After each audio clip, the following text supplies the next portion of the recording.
Coach, you split with this team. You won the first game on the road and then fell short the second time around, but came out and got the win tonight. Phil down 1-0, but the team stayed composed. You got some big hits in the game and come out a victor. What do you think?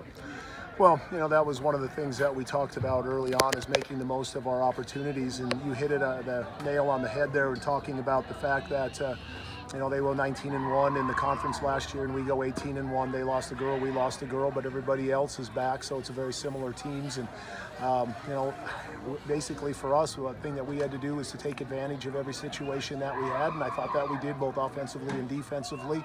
I'm really proud of how the girls were able to battle. We had a couple of tight innings there with runners in scoring position and less than 2 outs, and we were able to minimize, especially after a couple of untimely errors that we had.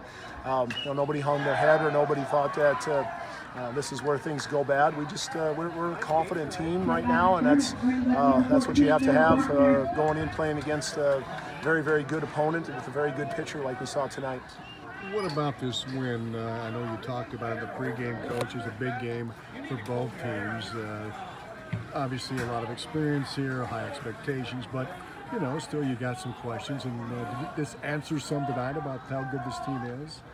Well, I don't know if it answers the questions, but it certainly is a good vindication of some of the things that we've been working on. We wanted to stay disciplined at the plate.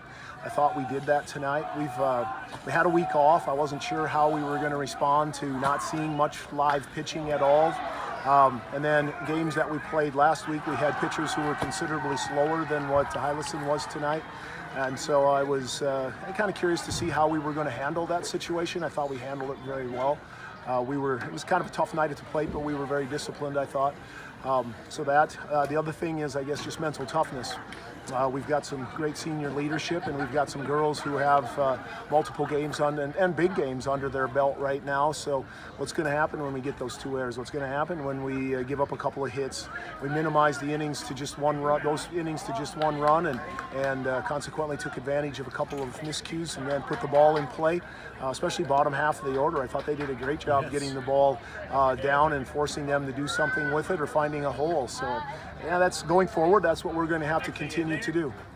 Coach, a couple of big plays here, or key plays, key at bats or key plays on defense. You think turned the table here, kept the Trojans going here? Well, Allie's at bat that drove in the runs and then opened us up to have a little bit more of a comfortable lead instead of a one-run lead.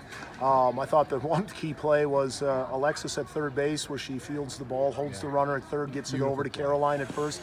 That was a huge out right there. Now puts them with 2 outs, and a lot of different things that you can do, calling pitches with 2 outs as opposed to one with runners in scoring position. So, those 2 plays stick out in my mind right now as being huge plays. Talk about tomorrow, a big tournament.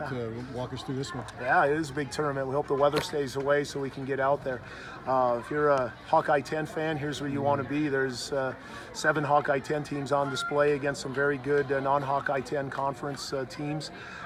It's all the games will be played at 9, 11, and 1. It's kind of not really a round robin format, but more of a classic format where you know who you're going to play and you know when you're going to play them. We're going to lead off with a tough ACGC team. They've been playing really well, and even last year they were pretty tough. We've got Red Oak, which we've already seen in the middle, and you know how difficult it is to beat a team 3 times, so we're going to give that a shot tomorrow. And then we wrap up the day with a vastly improved Carroll team over a year ago. So it's going to be, and we're going to find out how well we bounce back, because that's part of what the game is going to be, especially down the road when you're playing in a Hawkeye 10 conference and you play a tough game every single night. Anyone can beat anyone. So it's going to be a great day of softball. We hope people come out. Those game times again were 9, 11, and 1. There's some great teams out there, and there should be some real good softball. And all 6 diamonds will be used, so there's going to be a lot of people around. Congratulations, Coach. 6-0 start. Well, thank you very much, Tom.